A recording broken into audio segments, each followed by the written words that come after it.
Hey guys, it's Bailey and welcome back to my doll collecting channel. Today I have 3 dolls here that I'm going to be dressing. I'm also in like a kind of a weird angle. I'm sitting at my desk in my doll room. I have my American Girl dolls here. And I am going to be doing This American Girl Reads historical tag. If you have not seen American Girl Reads' YouTube channel, you should definitely check her out. I really like her videos. She makes videos on American Girl, and then she like talks about the books a little bit in her videos, and she talks about creating stories and stuff for your dolls. So I highly recommend you guys check her out. I really enjoy her videos. This is my second time recording this. My microphones had low battery and I was like, oh, it's okay. I thought that when it died my phone would be the microphone. No. So my video had no sound. So that is great. So let's redress my dolls. I just took their clothes off and decided to redress them. I did have outfits that I was like taking off of them and stuff, but it's okay. There's, no big deal. So, I'm going to be dressing Oksana first. She is my custom Ivy, and she has a wig from Dallas Doll Co. I really like their wigs. And the first question is, what doll or item is missing from your collection? Not necessarily your grail, but a doll or item that would fill the void.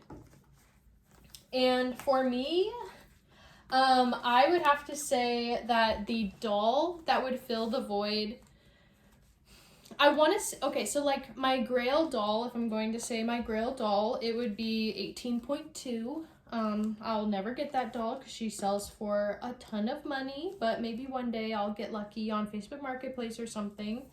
Probably not. And, basically, I would say a doll that would fill the void would probably be Mia. I wanted Mia as a kid because I thought that she was really, really cute and pretty. But as an adult, I just feel like classic molds aren't my favorite in general. As an adult, as a kid, I had no idea about molds. I thought everybody looked the same, in my opinion.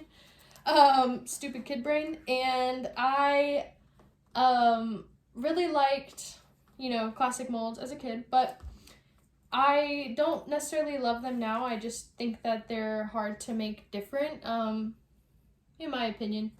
And I really like Mia. I like her freckle pattern. It's really cute. I like her hazel eyes, but I also have a classic mold with hazel eyes, and I have a redhead with freckles, my Nelly. So as an adult, it just kind of like didn't make sense in a way for me to like get her, but she is a doll that whenever I see a Mia, I'm just like, she's so cute. That, and I really love 79, the one who like looks like Kanani but with short straight hair. I love that doll too. I just think that she's so cute. My friend Chris got her recently, and I think she's so cute. So the next question is Kirsten, and then the item would be Felicity's carriage. I would really love Felicity's carriage. It had room for 2 dolls to sit in there. It's amazing. A lot of the times when I see it on like Facebook Marketplace or online, it's expensive, but it's also broken. I don't want that. So it would fill the void for sure if I could find one for a good price and not broken or not severely. And what languages do you know, and how did you learn, and was it easy or difficult? And that one is for Kirsten.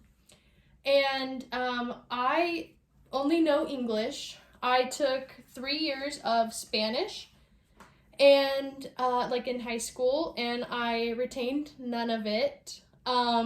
My Spanish teachers like didn't like me, and I don't know if it was like I was an annoying kid or something, but like I genuinely tried in class, and like I don't know, like I don't know what I was doing differently than other people besides not retaining what they were teaching me.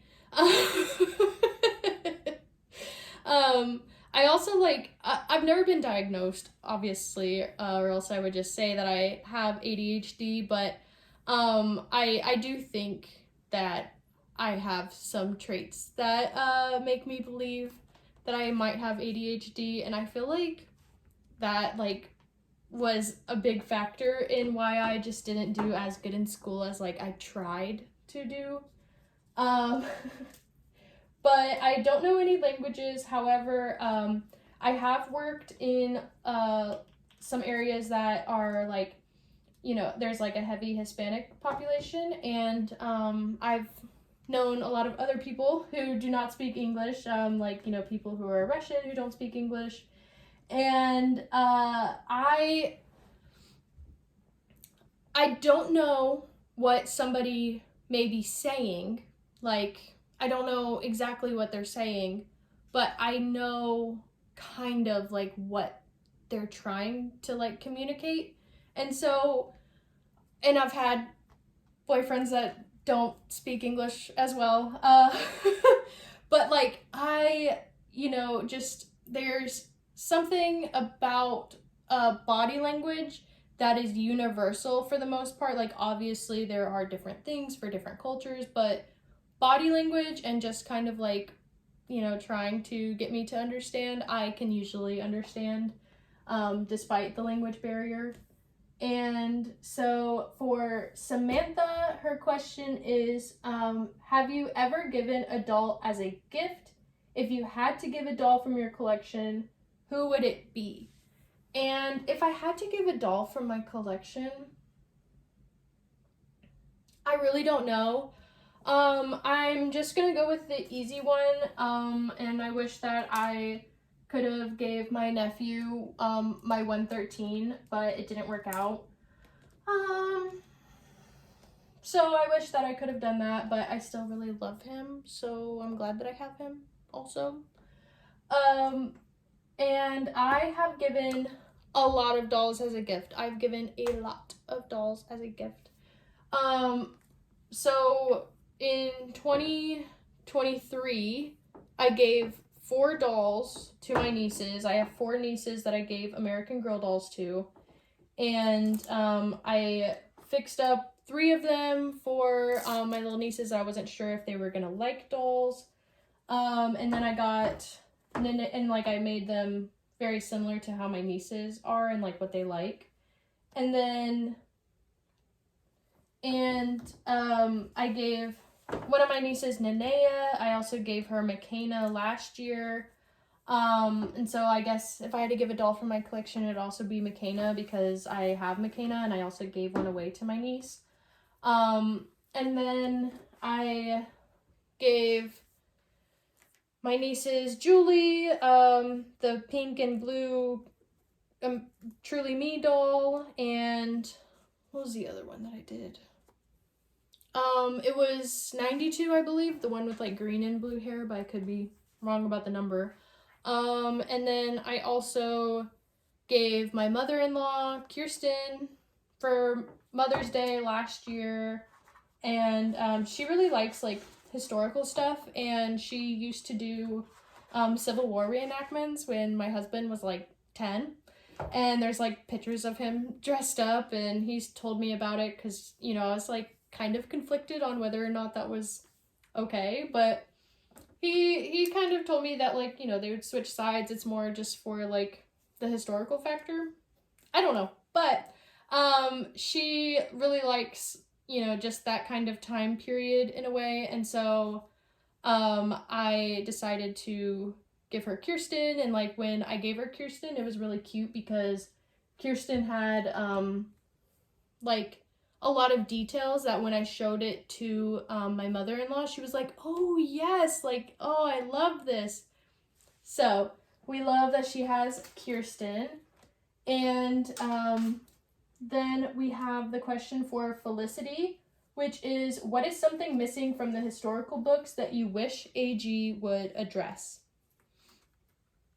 And I feel like there's a lot of things that they won't touch on because just like, I don't know, I feel like corporations just kind of suck at, you know, highlighting events nowadays, and I just don't think that they would touch on very many things. There are some wars that, you know, we haven't covered from American Girl, like Vietnam and Korea War. But if you go to those countries, they call it the America War, and it's our problem, and it's political and not. It's horrible. Okay, they're not gonna touch on those kind of things, and you know, I just don't know exactly what they could touch on, but I would really like. Okay, we have a lot of American Girl dolls who are Christian. We have Rebecca and the twins who are Jewish and half Jewish. I would really like them to explore a Muslim doll. I just think that that would be really cool. And I don't know why they haven't. I guess I do. Like, I'm not stupid, but I just don't know why they've done other religions and not the third biggest one. Like, there's 3 big ones that you learn about in school, and they've done 2 of the 3, and yeah, I don't know. So I guess I really wish that they would have a Muslim doll because, I don't know, I want little girls to see themselves in American Girl dolls just the same as I did. And we got Addie, and Addie's question is, if you could change something in the world to make it better, what would you choose? And for me, maybe my question's a little basic, but, you know, call me a liberal. But I really, you know, just believe that every human and life on this planet should have liberty and justice and autonomy and just the freedom to express themselves in any way, the freedom to not be oppressed and systemically, you know, attacked. I really wish that humans could figure out a way to coexist because I don't think I'm more important than anybody else. I think that we're all kind of on the same playing field, and anybody who pretends that we're not is kind of crazy in that way. Like, obviously there are bad people in the world, and obviously there are bad people in the world because we do not have liberty and justice for all, even though I had to say the pledge every day in America. No big deal. But yeah, so I would say liberty, justice, and autonomy for all. The next question is Josefina, and have your dolls brought you any healing? And my dolls have definitely brought me a lot of healing. When I was making my American Girl videos for the first time, I had just cut off my family. I didn't have any friends, and I had been trying to make friends for a few years. It just wasn't happening. Maybe I'm looking in the wrong places. I don't know. That's okay. However, I just really was in like a position where I had no one to really talk to, and I think making my YouTube channel was probably the best thing that I could have done because I talked to a lot of people like all the time compared to how I used to communicate with people, which was never. So I really like having the community, and that has definitely really benefited like my life because I was in a really lonely place, and yeah, I had my husband and I had his family, but you know, maybe people don't always get you, like my husband does, obviously, but I just had never made the connection that like I wanted to, I guess, and I've always made it through the dolls. And even when I collected pull-up dolls as a kid, like I had a really tight-knit group of friends. I had people that I talked to that weren't necessarily in that group. Like, dolls and the community that they bring is invaluable to my life. Like, I could not be here and be as happy without all of you guys, because just like I don't know, like, being lonely sucks. And if you're feeling lonely, you know, I hope that you can join this community, either get on Instagram, get on YouTube, whatever you want to do, share your dolls. People will interact with you, people will talk to you. And yeah, if you're looking for a sign, this is it, because my life definitely changed for sure by making videos for my dolls. So that's my little sob story. And then we have Kit. And Kit's question is, if you could write a historical mystery, who would you focus on and what would it be about? I guess I gotta dress a doll. And my historical mystery, I thought about this one, would be, it would focus on Kirsten. And it would be, basically, like, Kirsten would be, like, out doing something. Maybe she was supposed to be doing something else. And she found, like, an item that she did not recognize. And she had never seen it before. It was maybe a piece of pottery or just, like, something that was very foreign to her. And she, like, asks everybody around her, you know, tries to, like, see what this item could be. No one really knows, but they don't think too much of it. And, like, you know, maybe she, like, takes it and goes and sees Singing Bird when she was there. And she, like, would ask Singing Bird and be like, do you know what this item is? No one knows what it is. And then Singing Bird would, like, take her back to her, you know, town and show her, like, either another one of what Kirsten found or, like, multiple of them, and just kind of be like, it's this, like, no one knew what this was, you know. I just think that would be kind of fun, maybe. I thought about that one because I just had no idea, like, what I would say for it. And then Kaya is, what is the bravest thing that you have ever done? And the bravest thing that I've ever done was I cut off my family. And I say it like that and it sounds kind of crude and not, you know, the best, because it wasn't, but it's fine. Essentially, I don't talk to any of my family besides my little brother. And what ended up happening, I'll just give you, like, a little rundown. So, trigger warning, abuse, I guess. It's not, like, a story where I'm going to go into any of that, but I'm just going to, you know, say what happened. And so my little brother ran away from home, and he left his phone, and my, like, parents knew that he ran away when I called my dad. And I was like, okay, well, you know, my little brother had texted me from his friend's phone that he logged in on Snapchat with, and then Snapchatted me and was like, come get me. So I called my dad and I was like, hey, you know, Aiden ran away. I'm gonna go get him. And I was like, don't tell mom, but I'm just gonna, like, get him and drop him off.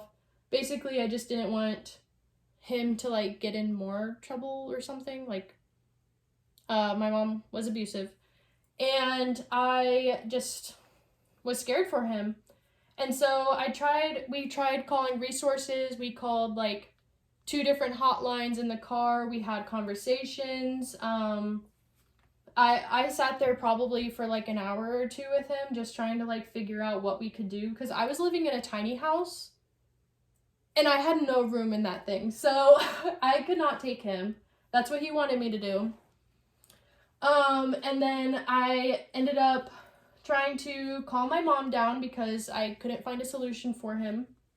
And I was like, okay, well, I'm gonna have to take him home. So I ended up trying to calm my mom down. It did not work. It did not work. And then I ended up calling the police because she wouldn't calm down, and this is the exchange, I'll say it. She wouldn't calm down, and I said, do you think I should call the police, you know, to get them to settle this? And she said, no, if you call the police, I'll call them on you and say that you kidnapped him. Obviously, that's not what happened. So I called the police anyways, and the 911 operator was like, does your mom do any drugs or drink or anything? And I was like, no, she's just crazy. Like, I don't know. And after that, I did not speak to my mom, and that was the plan, was to just cut off the one, you know, if I could. And basically, like, my grandma and my older brother were like making me feel bad, and they weren't making me feel bad. Like, I knew that what I did was right, but they were like trying to get me to apologize or like anything like that. And like my grandma would tell me stories about how she like gaslit other people in her family that, like, you know, gone now, but she would like say these things to her siblings, and she, like, her siblings don't talk to her. I don't know, guys. Okay, you know, so I just cut off my whole family because I was just like, if you're gonna make me feel bad, if no one's gonna support me in this and ask me how I'm doing, nobody asked me how I was doing at all. So I just decided to part ways with my family, and I think that's the bravest thing that I've ever done. It's something that I'm very grateful to myself for doing, because it's actually really hard and it makes me feel bad, and like, obviously I shouldn't feel bad, but it makes me feel bad. Like, I don't know, it's not a normal thing to do. But that's okay. So yeah, I guess that would be the bravest thing that I've ever done. And I have talked to other people who in this community who have done the same, and I've talked to other people who want to do the same. And if you're in that boat, I really recommend that you find yourself a really good support system, and you work your way to being able to cut whoever off. I just think that it's always the best if it's something that's in the back of your head. Like, I really think that it will benefit you, even if it's just for a short amount of time, just to give yourself some time to like be alone and express yourself in whatever way you need to. Yeah, I just would really recommend it to anybody who's in a similar position that I was. So let me show you my dolls, and then I'll wrap it up. We have my Dion, and she is wearing a Truly Me jacket, a little sparkly thing from Love It Doll Clothes, a skirt from Bella Divas, and then I forget what this is called, or like the shop, but got these they're on eBay and Etsy, and they're like light up shoes, but they don't light up, and so I got them on sale. And then we have Justine wearing a sports dress and Covey's purse and a My Life As little headphone thing, and then Truly Me shoes. And then we have Oksana wearing the Gap hoodie, some little shorts, and the American Girl cheetah sandals. But thank you guys so much for watching. I hope that you have a wonderful rest of your week. Please go check out This American Girl Reads. I highly recommend you guys check out her channel. I think you'll really like it. And yeah, thank you so much, and I hope that you guys have a great week. All right, I'll see you in the next one. Bye-bye.